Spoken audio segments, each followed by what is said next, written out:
Greetings, you sexy bastards. This is one of the sexiest of bastards, Mr. Luke Dubé. Hello.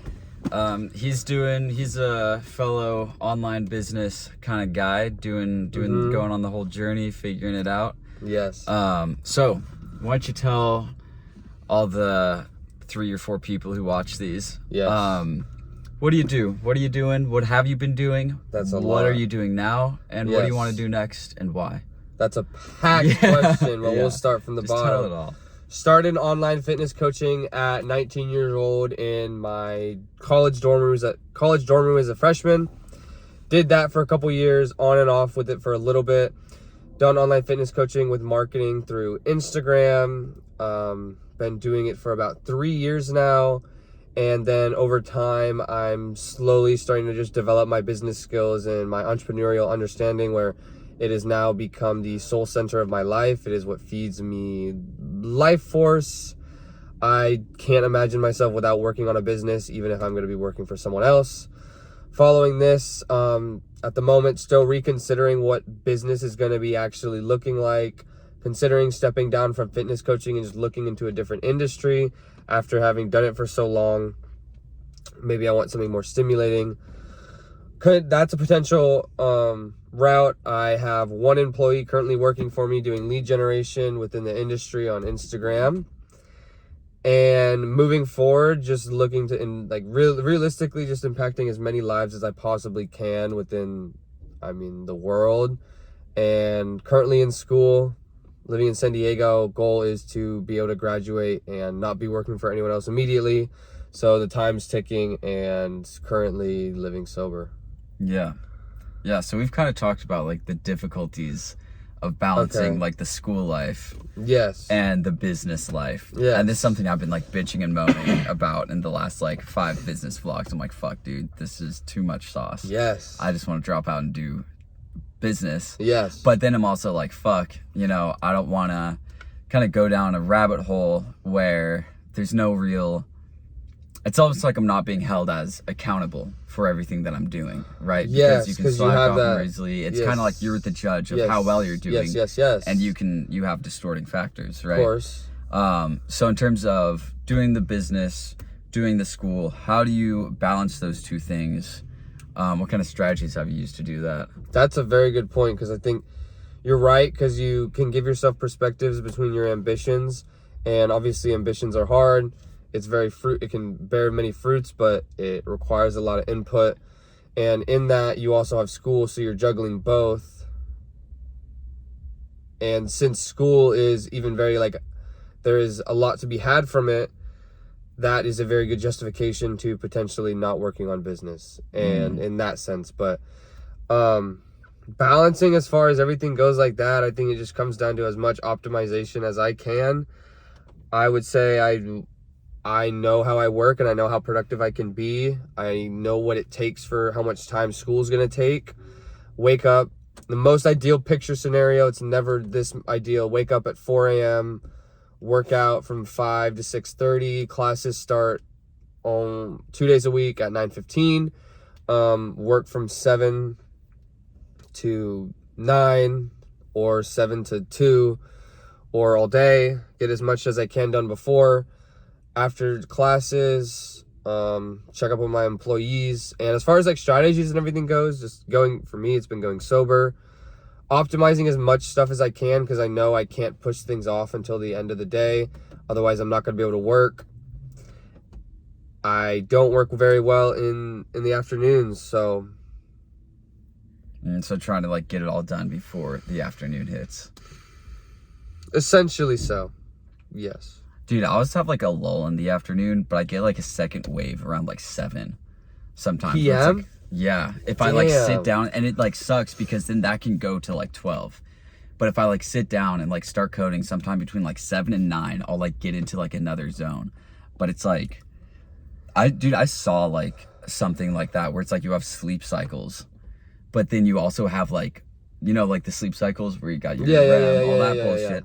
But then there's also something like that for productivity throughout the day, or it's really just your energy throughout the day. And what you want to do is start working 30 minutes before you enter an up. Yes. And then you'll kind of start getting into the zone as that energy goes up, and then it drops, and you kind of like, you know, go until you're right at that bottom, take a break. And then it's kind of like sleep cycles where it's every like 30 to 40 minutes. But again, having healthy sleep cycles is dependent on like your physical fitness, your, I don't know, your sleep habits, the blue light, stress, diet, all that kind of stuff. So those kind of factors also go into being able to have a consistent, like almost like productivity cycle. And then you need to identify when those cycles occur and space out your day according to that. I never got deep into enough into that. But since I started thinking about that, I've started like feeling that. Waves. Yeah, you're able to recognize it. Yeah. So here's like a brutal question. Why are you in school? That's instead of like dropping out and doing just like going all, because like a lot of people talk about that on YouTube, especially. There's always people like drop out of college, do the online college business. Isn't worth it. You're gonna be in debt. Yeah, you could invest in a mentor for $10,000 when you're gonna be spent in hundreds and thousands of dollars in debt. Yeah, and then actually start making I mean, money it comes in 6 from months. a good deal about not having the full balls to actually going to do it. Scared of failure. So there's only so much I can say within that. A big piece of it would come from, I see the opportunity to grow. I seen being 22 and looking at other people who haven't gone to school. I do have a better knowledge base. I understand more, and I would like to think about the world in terms of like academically, quite literally. I see the value in that more. I see grammatically and are more articulate, and people skills that I've been able to develop more so. And a perspective that I've seen is getting a degree is also a representation that you have been able to been given a schedule, been able to show up to things that you've been assigned, and being able to get things done that you are also being assigned. So it's not just a symbol that you're able to regurgitate information.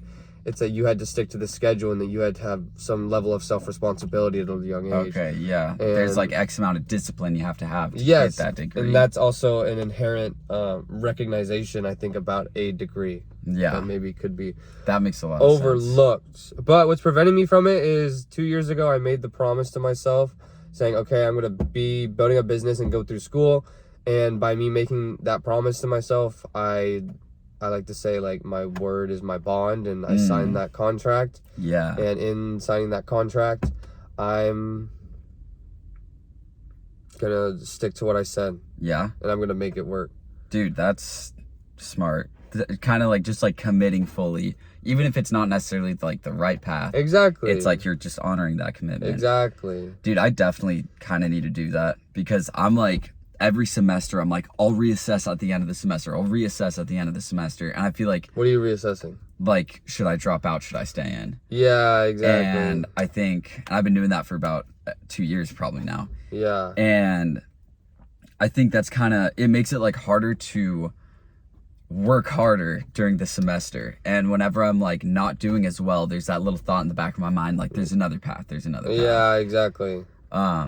But I think like really sitting down and like analyzing the situation and like really thinking through what it would look like to drop out. And then once I see that clearly, then deciding, do I stay or do I go? And if I decide to stay, then committing fully and never questioning it again until I graduate. And I think you'll question it no matter what. Yeah. But it's like those are just thoughts that pass by. You signed it. You told yourself you'd do it, so then you should just need to stick to it. Yeah, you just freaking go. Yeah, so we just had a banger of a day. We got up. We were going to get up at 6 a.m., but I went out and had a little bit of a night, so we got up at 8 a.m. instead. And we got up, hit the freaking ocean, did a little dip. Wim Hof breathing. Dude, yeah, some Wim Hof breathing. Always goes hard. And then hit the hot tub, got a workout in, tried to track down one of our buddies and finally found him cocooned in a nest of chaos. That's a good way to put it. Yeah. And then got some food, got a little work session, and then now we're calling it a day. And it's only what? 2? Dude, it's only 3. 2. It's only 3. 3. So yeah, good times. All right. Adios, folks.